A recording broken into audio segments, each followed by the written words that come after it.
It's now time for another instalment in our interview with Hotspotted Terry Ryder.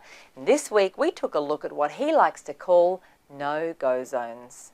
Just as it's important to know which areas are going to give them superior growth, it's equally important to know the areas to avoid, because if they buy in the wrong places, they're possibly going to end up losing money, which is the antithesis of the objective of buying real estate in the first place. What kinds of elements create a no-go zone? There are many and varied. Serious drought, for example, has impacted very much on the real estate markets in some regional areas. Very serious crime records can impact on real estate values, major pollution issues, but also sometimes markets just become overheated and property values overshoot the mark, and that you can identify that those locations are going to come back to the pack, and sometimes markets are oversupplied, and that has a downward impact on real estate values. Can you give us some examples of a no-go zone? Mount Isa in Queensland is on my current no-go zone list for two reasons. One, I believe that market overshot true value. It started out before its boom being very reasonably priced and offering superior income yields, but very quickly became overpriced, and rents didn't keep up, so the returns are actually quite poor for a mining town.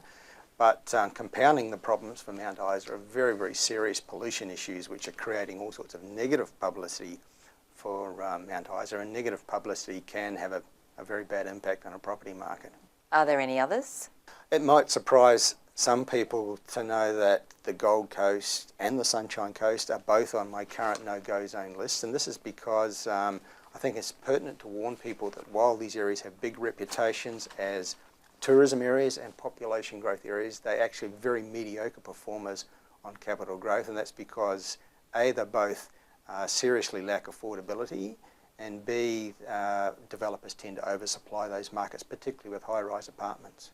Should people buy in mining boom towns? I believe they shouldn't, or I believe it's only for very experienced investors who understand the risks and the timing issues that are involved, because primarily I believe property investment should be for the long term, but you can't approach a mining town in that way. My advice to people is to probably avoid them, because there are better places to invest. Mining towns do have an attraction for people because they tend to have very high rents, so they present as being cash flow positive, 8, 9, 10% income yield, which is attractive. And also for short periods of time, they do show very, very rapid capital growth. But as we've seen in the last 12 months, that can stop very abruptly and values can go backwards. And what we've seen in the last 12 months is former boom towns have been converted into no-go zones in a matter of 6 months. What about in other areas where there's only one industry? Yeah, I think there's a factor that investors do need to be aware of. It's not just mining towns, it's other big industrial projects, such as the construction of a new power station, which might be a $500 or $600 million project, and there may be 1,000 jobs in the construction of it. And so for a short period of time, there's very, very heavy concentration of demand for rental accommodation in an area, such as Mortlake in Victoria, a small town at the moment where that's happening. But once the construction is finished, most of those people will leave, because the number of workers required to run the completed power station is maybe 1/5 of the number required to build it. So you have a short peak, and then you have a problem.